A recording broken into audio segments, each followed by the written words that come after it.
todos, sou o professor Emanuel Rosa e vamos dar continuidade aqui aos nossos estudos nesse projeto Overdose OAB 32, nessa preparação para a primeira fase do exame da Ordem dos Advogados do Brasil.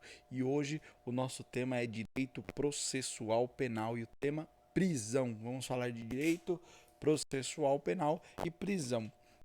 A prisão ela consiste na privação da liberdade de locomoção com o recolhimento do indivíduo ao cárcere em virtude de uma ordem escrita e fundamentada da autoridade competente, certo? Essa é a noção geral que a gente pode estabelecer a respeito de prisão, né? Conforme prevê lá no artigo 5º, inciso 59 da Constituição Federal, ninguém será preso senão em flagrante delito ou por ordem escrita e fundamentada da autoridade judiciária competente, salvo nos casos de transgressão disciplinar ou crime militar propriamente dito, definidos em legislação especial, né? A prisão ela será efetuada sem o mandado somente naqueles casos de flagrante, transgressão militar, durante estado de sítio ou no caso de recaptura do evadido. Então, nesses casos, nós não precisamos de uma ordem judicial por escrita flagrante,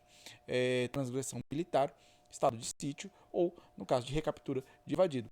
O Código Eleitoral ele prevê uma hipótese especial, né, que 5 dias antes e 48 horas depois do dia da eleição não podem ser cumpridos mandados judiciais de prisão processual, né? Então aquelas prisões decorrentes de prisões processuais, elas não podem ser cumpridas nesse período. Essa disposição ela tem por objetivo assegurar o exercício do direito político, né, do direito de voto e garantir a lisura do processo eleitoral, para que a prisão processual não seja utilizada de forma espúria como meio de interferir no processo eleitoral. Contudo, dentro desse período, 5 dias antes, 48 horas depois, podem ser efetuadas as prisões em flagrantes e aquelas decorrentes de sentença penal condenatória com o trânsito em julgado, né?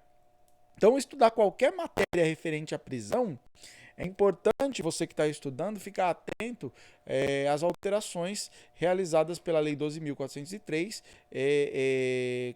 com relação a essa questão. Tá? Vamos tratar de espécies de prisão. Né? A gente fala basicamente, ó, eu posso apresentar para vocês 4 espécies de prisão que merecem a nossa atenção. A gente fala primeiro da prisão pena, a prisão material, a prisão penal. Né? Esta é aquela consequência da prática do crime.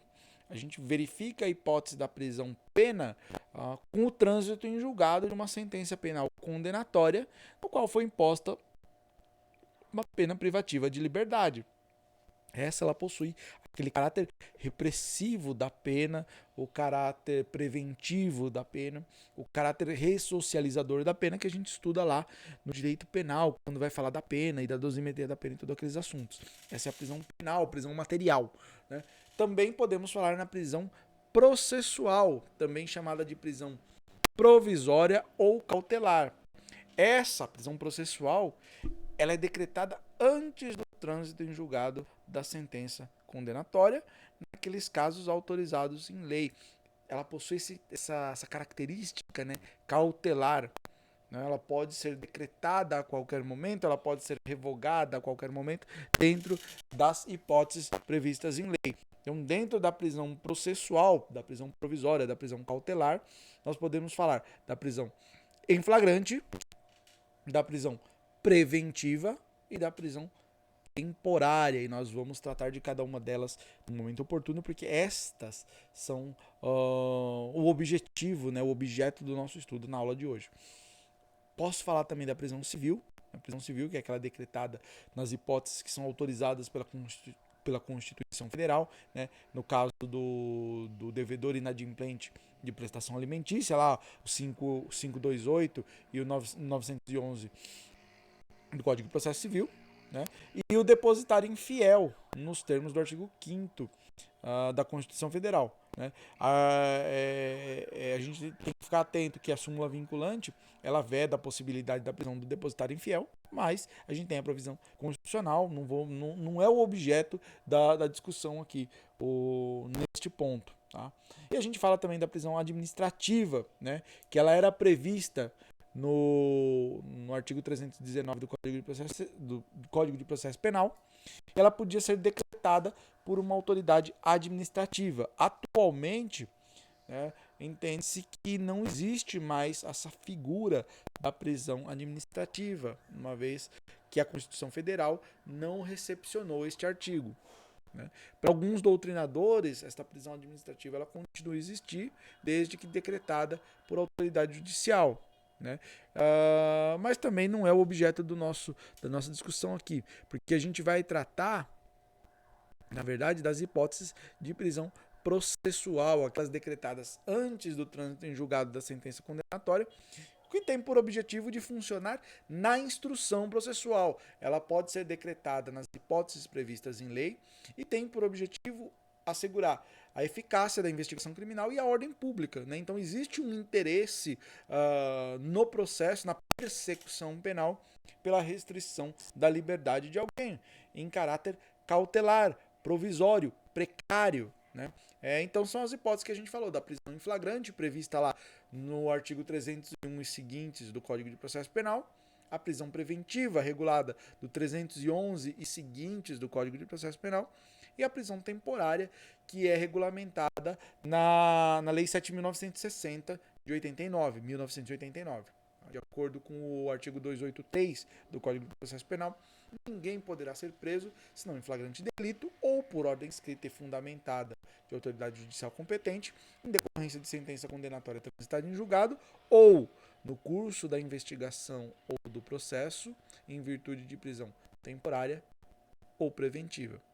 As pessoas presas provisoriamente, elas devem ficar separadas daquelas que já estiverem cumprindo pena. Né? Então, o preso cautelar, o preso provisório, ele deve ser separado do preso definitivo, conforme prevê a própria lei de execução penal.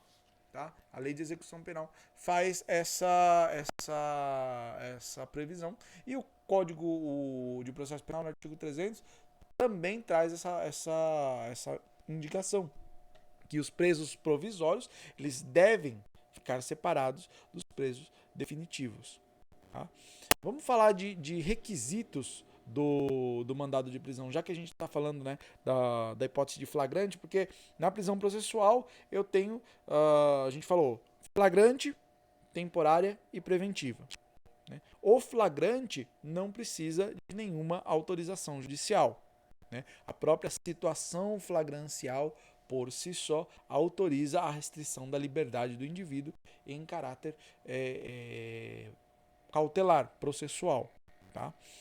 As outras duas hipóteses, a preventiva e a temporária, elas dependem de ordem escrita e fundamentada da autoridade judiciária competente. Ela se materializa no mandado de prisão. O mandado de prisão, então, é um instrumento escrito da ordem judicial de prisão processual, da ordem judicial de captura.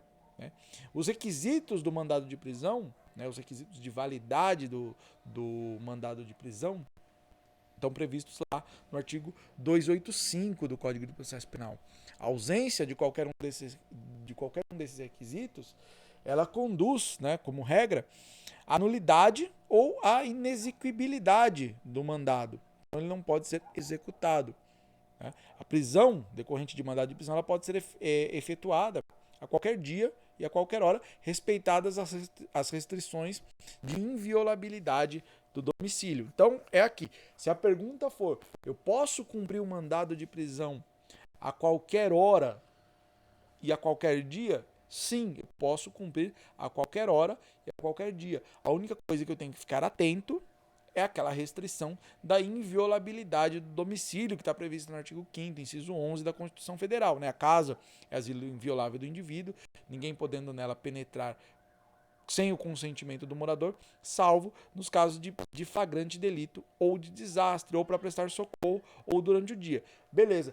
Esse é o entendimento prevalecente até então. O que vocês têm que ficar atento é com a alteração determinada pela lei de abuso de autoridade. A lei de abuso de autoridade, ela trouxe um tratamento diferenciado. Por quê? Até então a gente não discutia, não havia uma definição legal do que seria dia e o que seria noite para fins de inviolabilidade de domicílio. Certo? Não tinha. Então eu tinha aquele entendimento jurisprudencial pacificado, no sentido de que o dia seria o período entre 6 da manhã e 6 da tarde, e o noite das 6 da tarde até as 6 da manhã. E neste período, né, das 6 da manhã até as 6 da noite, os mandados de prisão poderiam ser cumpridos no interior de residências. Né? A inviolabilidade, o mandado de busca e apreensão poderia ser cumprido nesse período. O que a lei de abuso de autoridade acabou fazendo é alterando esse espaço. Né? Então ela passa a prever a possibilidade do cumprimento de mandado de busca, né, no período entre as 5 até as 21 horas. Então tem que ficar atento aí a essa alteração legislativa.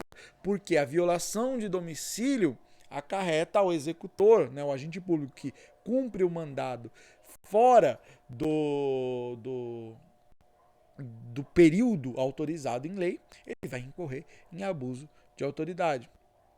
Tá? Então eu tenho que ficar atento a esses aspectos do cumprimento do mandado de prisão.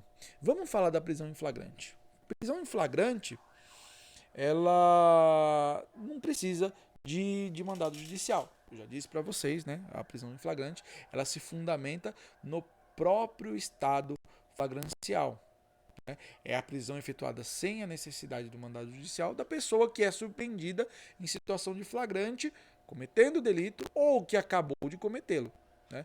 Ela tem por função primordial evitar a fuga do infrator, facilitar a colheita das provas, né, dos elementos de convicção e impedir a consumação do exaurimento do delito. Tá? Ela está prevista lá no artigo 5º, inciso 61 da Constituição Federal. Vamos falar de hipótese de flagrante que está lá no 302. O artigo 302 do Código de Processo Penal, ele traz as modalidades de flagrante para a gente. Então ele fala, a doutrina fala no flagrante próprio ou flagrante real, que é aquele em que a pessoa, né, que está cometendo o crime é surpreendida. Considera em flagrante delito quem está cometendo a infração penal. Então, ou seja, quem está praticando os atos de execução. Flagrante real. Ou também quem acaba de cometê-los, quem acabou de praticar os atos de execução. Então, artigo 302, inciso 1 e inciso 2 do Código de Processo Penal fala de hipótese de flagrante próprio ou flagrante real. Uma outra modalidade é o flagrante impróprio, também chamado pelos doutrinadores, pela doutrina, pelos livros aí, de quase flagrante. Considera-se em flagrante quem é perseguido logo após pela autoridade, ofendido ou qualquer pessoa em situação que faça presumir ser o autor da infração. É o 302, inciso 3 do Código de Processo Penal. E também falamos da hipótese do flagrante ficto ou presumido, flagrante ficto ou presumido, que é aquela hipótese de que considera-se em flagrante delito quem é encontrado logo depois com armas, objetos, instrumentos ou papéis que façam presumir ser ele o autor da infração. É a hipótese do 302, inciso 4 do Código de Processo Penal. Nesse caso, nós não temos uma perseguição, mas sim um encontro. Né? A pessoa é encontrada logo depois com instrumentos, armas, objetos ou papéis que façam presumir ser ele o autor da infração penal. Tá? Então essas são as hipóteses tratadas no 302. Mas a doutrina, ela aponta para a gente outras modalidades, outras hipóteses, outras espécies de flagrante. Né? A gente pode falar da hipótese do flagrante retardado. Flagrante retardado, que é aquele que consiste em retardar a prisão em flagrante, a atuação do agente público para efetuar a prisão, nos casos de ação praticada por organizações criminosas, né? Ou atividades a ela vinculadas, desde que mantido sob observação e acompanhamento, para que a medida legal se concretize no momento mais eficaz, mais oportuno do ponto de vista da formação de provas ou de fornecimento de informações. Essa hipótese está tratada lá na lei de crimes organizados, de organização criminosa, tá? O flagrante retardado. Outra modalidade que é tratada também pela doutrina é o flagrante preparado, chamado flagrante preparado, flagrante provocado, né? Crime de ensaio, delito putativo por obra do agente provocador, são todos sinônimos do flagrante preparado. Esse daqui é ilegal, ilícito, tá? É prova ilícita, ele ocorre quando alguém de maneira insidiosa instiga o agente à prática de um delito, né? Com o objetivo de prendê-lo em flagrante e ao mesmo tempo adota todas as providências para que o crime jamais se consuma, né? É uma modalidade de crime impossível. Tá? É aquela situação em que você cria todo um cenário, né, para induzir a pessoa à prática de um crime e já garantindo que o crime jamais se consumaria. Então, eu tenho aqui, de um lado, a conduta ilícita por parte do agente provocador, né? Eu tenho também, sob o aspecto processual, a ilicitude dessa prova. Ela não pode produzir efeitos no processo, porque ela é prova ilícita.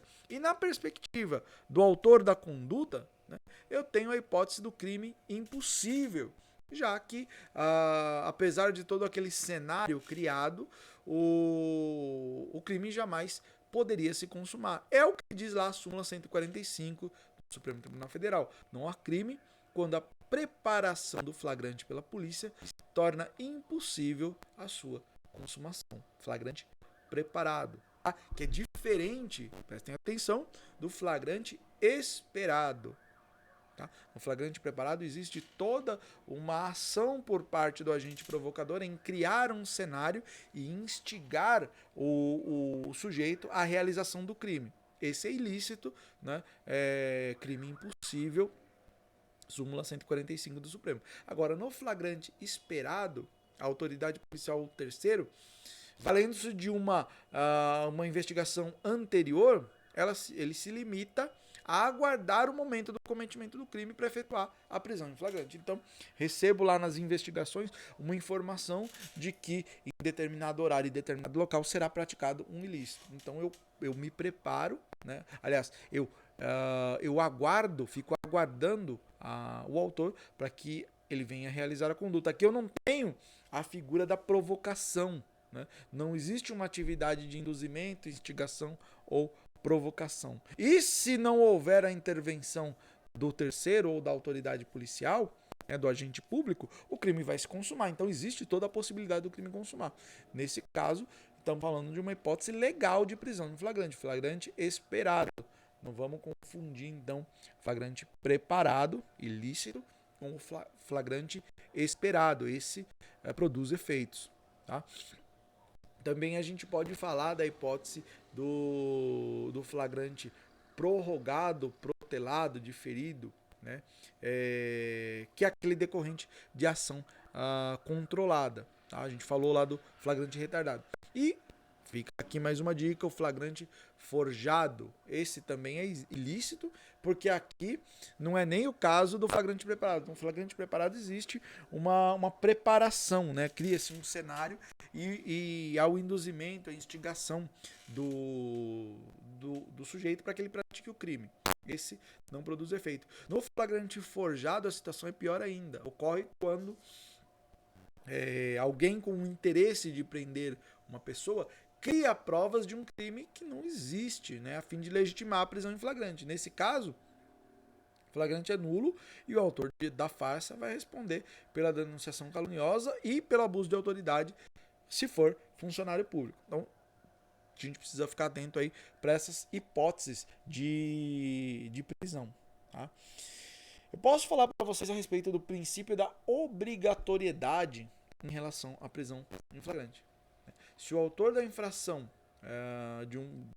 do crime, né, de um delito, de ação penal pública condicionada, for detido em qualquer das situações em que a lei considera como estado flagrancial, a autoridade policial está obrigada à lavratura do competente auto de prisão em flagrante.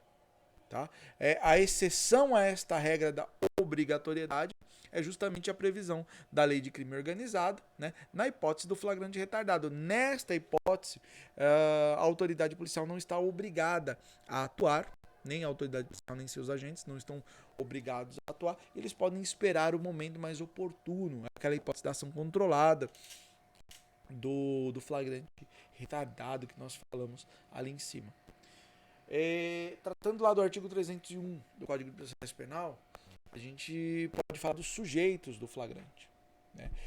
Quando eu falo em sujeito ativo na situação flagrancial, é quem pode prender em flagrante. Aqui tem que ficar atento, porque é dito que é dever da autoridade policial e dos seus agentes, né, ainda que fora de circunscrição territorial, prender em flagrante delito quem se ache cometendo crime ou logo após, nas hipóteses do 302. Né? Fala-se no flagrante compulsório. Tá? E podemos falar também no flagrante facultativo em relação ao sujeito ativo, que é aquela hipótese do povo. Né? É a faculdade dada a qualquer pessoa de prender quem se ache em estado flagrancial. E na perspectiva passiva, né, a subjetividade passiva do estado flagrancial diz respeito a quem pode ser preso em flagrante. Como regra geral, qualquer pessoa que cometa crime, ela pode ser presa em flagrante delito. A gente tem que pensar em algumas exceções. Né? A primeira exceção mais óbvia, o menor de 18 anos. Por que ele não pode ser preso em flagrante? Porque ele é inimputável, ele não está sujeito ao Código Penal, ele não comete crime. Ele será apreendido, né, na condição de autor de ato infracional nos termos do Estatuto da Criança e do Adolescente, mas não será lavrado auto de prisão em flagrante. Tá? Quem mais não pode ser sujeito passivo de prisão em flagrante? Né? Diplomatas estrangeiros, né, nos termos da Convenção de Viena. O presidente da República. O presidente da República ele não pode ser preso nem em flagrante. Artigo 86, parágrafo 3º da Constituição Federal. Os membros do Congresso Nacional, na forma do artigo 53, caput da Constituição. Os deputados estaduais, na forma do artigo 27, parágrafo 1º, combinado com 53 da Constituição Federal.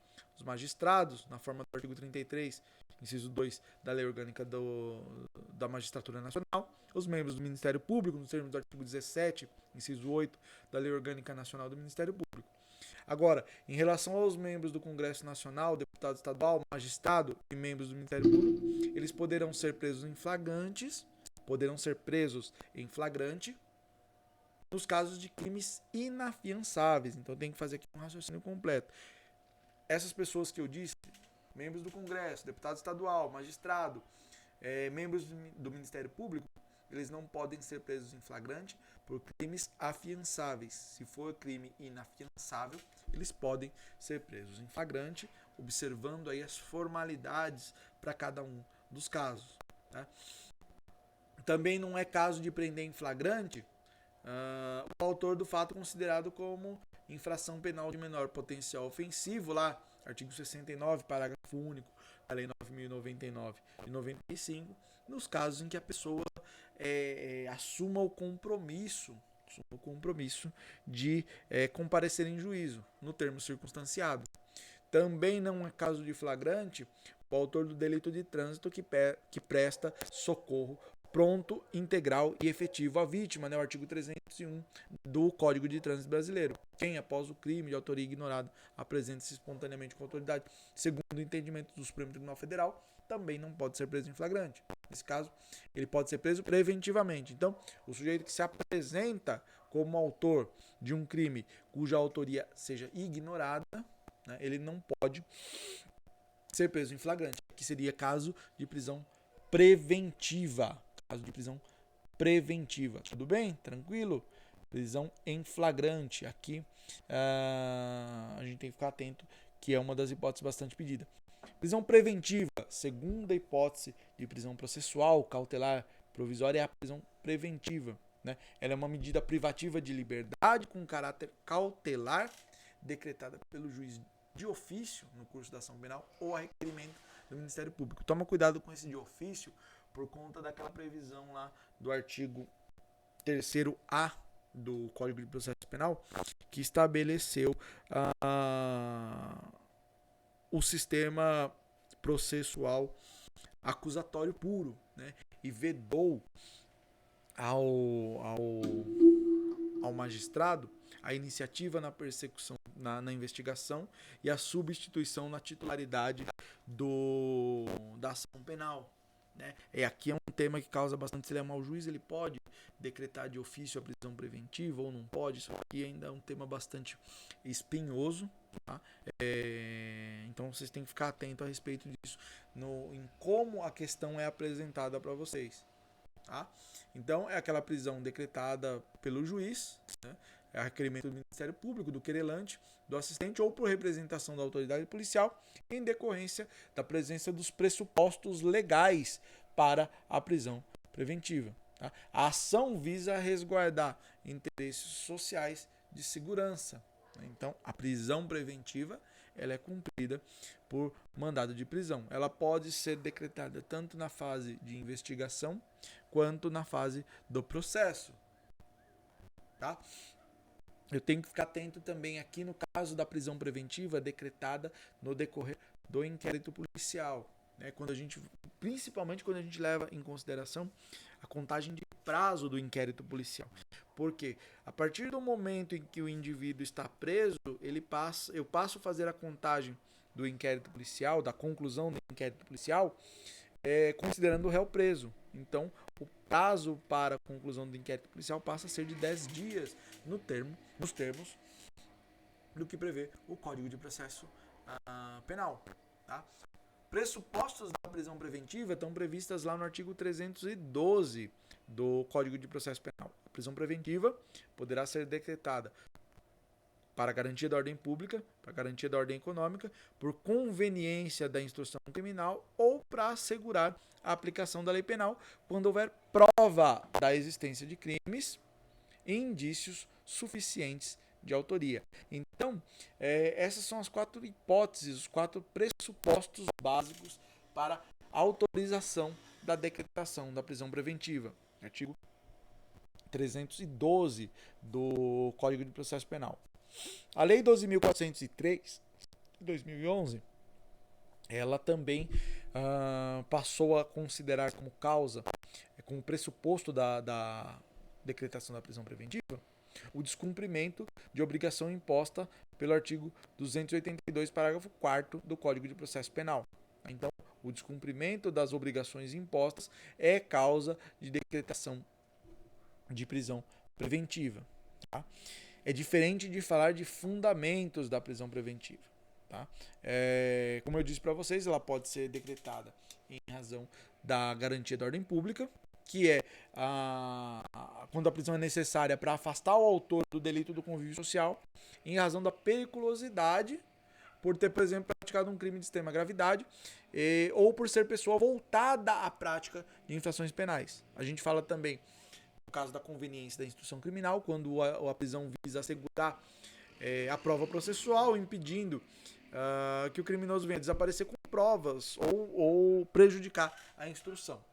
Falamos na decretação da prisão preventiva para a aplicação da lei penal, para garantir a aplicação da lei penal, quando a prisão é necessária para impedir o desaparecimento do autor da infração que pretende se subtrair dos efeitos penais de uma eventual condenação. Tá? E para a garantia da ordem econômica, quando a prisão visa coibir graves crimes contra a ordem tributária, sistema financeiro ou a ordem econômica. Tá? Por outro lado, eu já não posso falar em prisão preventiva só o fato do autor da conduta ostentar maus antecedentes. Isso por si só não é caso de decretação da prisão preventiva. Tá? Mas no mesmo sentido, a primariedade também não é causa que impeça a prisão preventiva. Existência de bons antecedentes não é, residência fixa, a profissão definida, nível superior, família constituída, tudo isso daí não é argumento que possa afastar. Eu tenho que pensar nos fundamentos, garantia da ordem pública, garantia da ordem econômica, conveniência da instrução criminal ou garantia da aplicação da lei penal. Tá? E o 313 ele fala de condições de admissibilidade da prisão preventiva. Tem fundamentos no 312, condições de admissibilidade no 313. Então é admissível a prisão preventiva nos termos do 313, nos crimes dolosos punidos com pena privativa de liberdade superior, pena privativa de liberdade máxima superior a 4 anos. No caso de ter sido condenado por outro crime doloso, né? Então a gente ter sido condenado por outro crime doloso em sentença transitada em julgado, ressalvado o disposto no inciso 1º do caput do artigo 64 do Código Penal, e também se o crime envolver violência doméstica ou familiar contra a mulher, criança, adolescente, idoso, enfermo ou pessoa deficiente, para garantia da execução das medidas protetivas de urgência. Então, isso tudo está previsto lá no 313 do Código de Processo Penal. A prisão temporária, vamos falar de prisão temporária. A prisão temporária, ela tem um caráter mais específico. Olha só, a prisão em flagrante, ela não precisa de mandado e ela ocorre como consequência do estado flagrancial. O fundamento dela é a Constituição Federal e o pressuposto do estado flagrancial. A prisão preventiva, o fundamento dela está lá no 312, as hipóteses autorizadas no 313, e ela pode acontecer tanto na fase pré-processual, durante a investigação, ou no decorrer do processo. Tá? Sempre por ordem judicial, por escrito. A prisão temporária ela tem algumas características especiais. A prisão temporária ela é uma medida restritiva do direito de liberdade de locomoção, decretada pelo juiz durante a investigação. Então, ela é uma prisão voltada para a investigação. Ela tem prazo determinado. A prisão preventiva ela não tem um prazo de duração determinado em lei. Ela vai perdurar a prisão preventiva enquanto existirem os motivos que fundamentaram a sua decretação, lá o 312. Enquanto tiver os motivos do 312, a prisão preventiva pode ser mantida, lógico, dentro dos princípios da razoabilidade. Né? Agora, a prisão temporária ela é uma prisão específica para a investigação. Tá? Então ela tem um prazo determinado porque ela tem uma finalidade certa dentro da investigação. Ela é destinada a possibilitar as investigações dos crimes mais graves, né, de crimes graves. Está prevista lá na Lei 7.960 de 1989. Tá? Ela só pode ser decretada pelo juiz. Isso está expresso no artigo 2º da Lei 7.969 de 1989. Tá? Ela pode ser requerida tanto pela autoridade policial quanto pelo Ministério Público.